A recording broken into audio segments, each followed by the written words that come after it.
Well. Looks like the Philadelphia Eagles have extended a player to another year. We're going to be talking about the draft where the Eagles could be going after a different position. It's not the obvious of what seems obvious right now to the Philadelphia Eagles. And what would really not surprise me, maybe it would surprise you. We'll see.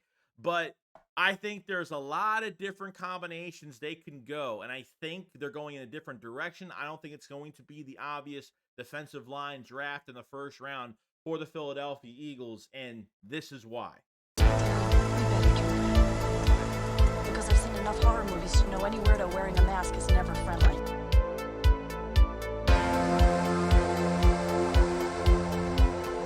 Yo, what is going on, guys? I hope everyone's having a fantastic day today. I had to restart this video because my internet's been weird today, so hopefully this video is coming out fine, and we have a lot to talk about here. We have first thing I want to go over as of right now is Reed Blankenship gets his extension with the Philadelphia Eagles, which is fantastic, and the incentives going into this. So he will be on contract throughout the 2025 season. Okay, he was supposed to be a free agent after this year. Seems like the Eagles do not want to lose him at this time. He is getting 3.9 fully guaranteed the next 2 years, this year and next year, which is very cheap, and 1.3 million in incentives where yeah, he can get some extra money for more playing time.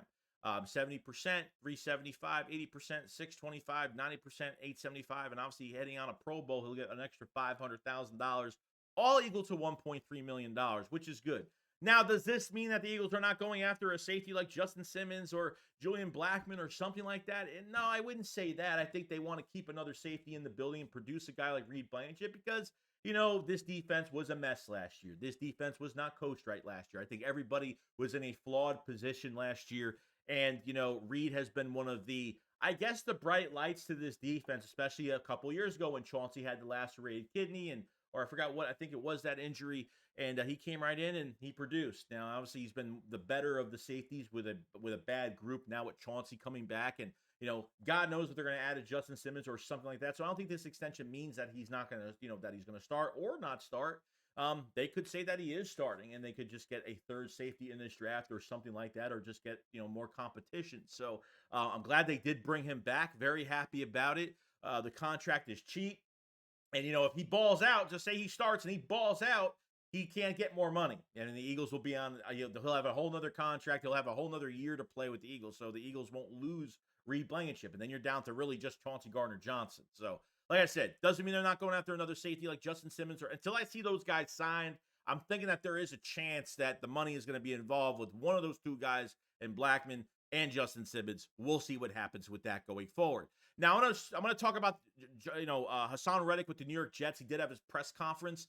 I'm not going to get over this, and it has nothing to do with losing Reddick. I want to see what this contract looks like. I just want an idea.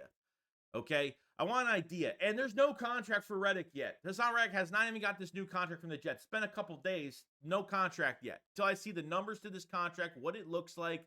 At this point, like if he plays on his contract right now, his last year, okay, without an extension this year, okay, it totally means that the negotiations just went really sour, and Howie Roseman would just get to give him away for a 26 third round conditional at this point. I know for an older player, a lot of teams that have to pay a person, but they have to give up less capital. So I definitely get it. And maybe his age has a big factor in this whole thing. But I got to see what these numbers are because it probably will tell the tale of what actually happened with him and the Philadelphia Eagles. Because really, since the first round exit of the playoffs, they had plenty of time. They had weeks to get this done. I'm excited for Bryce Huff. I think he's going to be a monster. And yes, I think when you have a guy in Haason Reddick that's very streaky, where one month he won't do anything, another month he'll have 7 sacks, and he doesn't have one pass deflection in coverage. So if you're not getting a balance in a player like Reddick, he's not meant to be in this defense, unfortunately. They want to get more of a scheme fit guy. I would rather have a guy right now, and it sucks, and I wish we kept Reddick, but I can get maybe the other side is you would rather have a guy every game that's producing. And obviously it's not about the sack numbers all the time because I think that gets into everybody's heads. And trust me, it's affected me a whole lot because it's hard to replace production. But they would like to go into this draft, or they'd like to go in other areas and go find a guy that's more of a balanced fit. That's not just going to get sacked. I'd rather have the secondary do a lot more than the defensive line. I want coverage sacks. That's what I really want. But you're not going to get that in an off-ball system as much. So your defensive line definitely has to hit home. But I think they will get somewhat of a nice balanced hybrid type guy for off-ball coverage and at the end position. So I can get both sides to the coin of why Reddick is gone, but why did Howie give him up for such like really nothing? Because yeah, I mean, watch Reddick not even get 10 sacks with the Jets. Watch him not even produce as much as he did with us. Then people are going to say, "I told you so, Joe. I told you so." I'm going to hear that a million times. That's fine. It is what it is. I'm not always right about things either. But yeah, I want to see this contract. That's all I got to say about that situation. Now, going into this draft, really since the combine, okay, it's always been, oh, Eagles have been connected to every cornerback. Then it's been defensive line, and it's been nonstop. I feel like the more you hear about things, the more it's the total opposite. The more you hear that Eagles are going after this position and this position only, the more you hear the opposite of that. And with Reddick gone, it makes it obvious that the Eagles are going after defensive end. Where, yeah, sure, I mean, the top three are going to have to move up, and if I'm going to get a defensive end, it's got to be one of the top three. And Laiatu Latu, it's going to be Jared Verse. It's going to be Dallas Turner. It's more of a hybrid guy. And obviously Latu has been in coverage as well. And Jared Verse, I think out of all of them has the best pass rush, the number one best motor guy, is just a work ethic aholic. It just doesn't stop. Okay. So if you want one of those top three, you're going to have to move up in this draft for it. But what if this is not the obvious pick going forward? What if it is somewhat of a different direction? Now, and I'm not against any of this. I'm just going to say this right now. I am not against it. If they brought in Jackson Powers, I'd be ecstatically so happy because you got the number one offensive lineman in this draft. Jackson Powers could go top 12, most likely. I mean, I don't see him lasting on the board that much, but just say, hey, you know what? I know Lane Johnson's retiring in a couple years. Let's draft another offensive lineman in the mid rounds as a project for maybe a year or two. And we're going to have to do some cross-training with Tyler Steen and Matt Hennessy or something like that. Tyler Steen played left tackle. Why not cross him to right tackle instead and just see what he could do? He's already playing on the right side as is right now. He'll never be a left tackle. I don't think I've seen him play left tackle in practice at all. And they might move Cam Jurgens back to guard and say, I kind of like this a lot better, and this would be fantastic. You just got your center of the future, and you're way beyond. I mean, you just brought in a guy that's going to be a guaranteed 12 to 15 years here. Okay, so it's almost like, yeah, sure, let's do it. Unless if they don't go Jackson Powers and they go Troy Fontanu. I forgot it. I messed up his name. I forgot. I'm sorry if I said his name wrong. But if they go after another tackle or somebody that they want for the future behind Lane Johnson or something like that, it's going to be hard for me in the late first round to sit at 22, or they can move back in this draft and get more draft picks. Maybe, they don't have any third round picks this year. They can move back and get some more picks. They have 2 second round picks. So I think they're going to trade back, trade up. So there's different avenues they could go. But getting a guy like Troy and some of the other guys that Jeff Stoughton is licking his chops saying, man, there's so much talent in this draft. What do we do here? It's hard for me to say that, they draft a guy just to sit for a year. And that's the one thing. If you got Jackson Powers in the building, he ain't sitting. Okay, he's starting day one. Boom, you're set.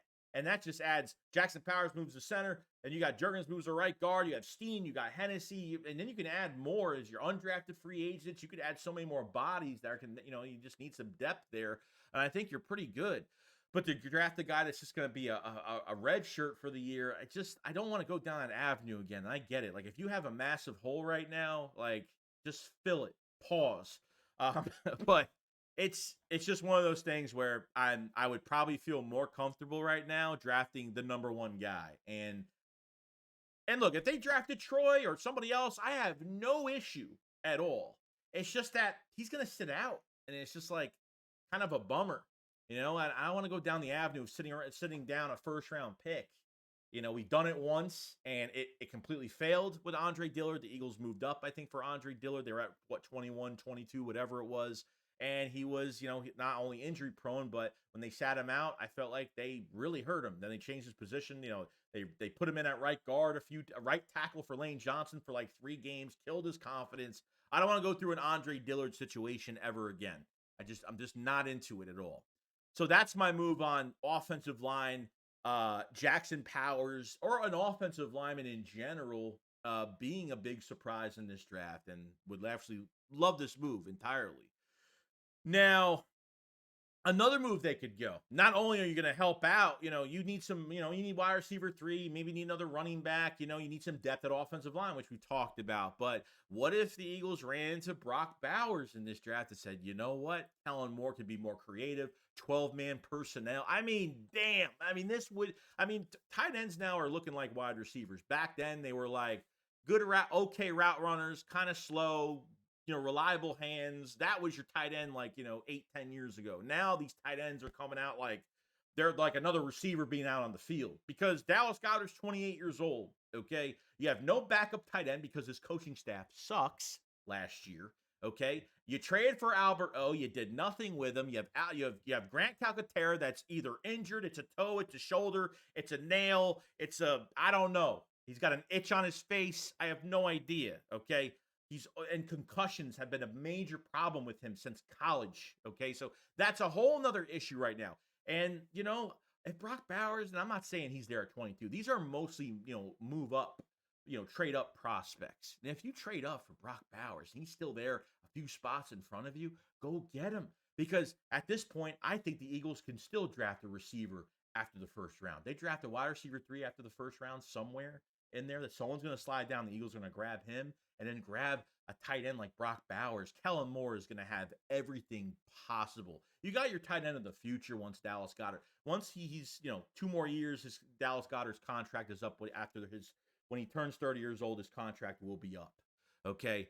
And unfortunately, Dallas Goedert, maybe these last couple injuries weren't his fault, but he gets in these injuries. He's missing too much time, and they can't. I mean, they totally ignored the position. They saw Dallas Goedert's not playing, so let's ignore the position. Even earlier in the season, they barely even targeted Dallas Goedert. So we won't go through all that. We know how the season went last year. But Brock Bowers, though, man, 6'3", 6'4", 245, 250. I mean, he's up, and he loves contact. I absolutely love it. But the break of his route, the separation he gets, man, he would be a massive weapon for this offense and the 12-man personnel. And on top of everything else you have on the field, oh, my God, it's almost a dream at this point what they could do with him. So I'm very excited. I think I think he would be a bigger surprise than an offensive lineman. That's just me at the end of the day, all right?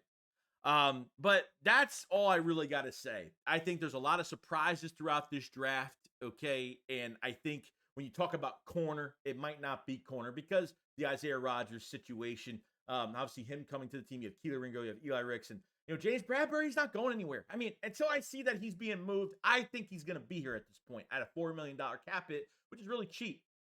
Tyler Hall could be your starting nickel. I have no idea. But and I know they'll draft another corner in this draft. If it's not the first round, they will draft a cornerback. They will draft a linebacker, a wide receiver 3, totally.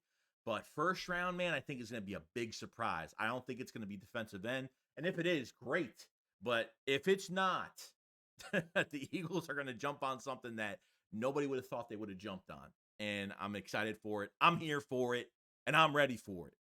So let me know what you guys think. If you guys haven't subscribed, please subscribe to the channel. Cover the news, Eagles news every single day. Make sure you like the video for just supporting, and thank you so much. And we'll see you guys on the next one. You guys, I hope you guys enjoyed your Easter weekend. You guys enjoy your work week, the rest of your day. Less than a month to the draft, ready to go. Shake Squad up, follows on. Peace out, guys. Peace.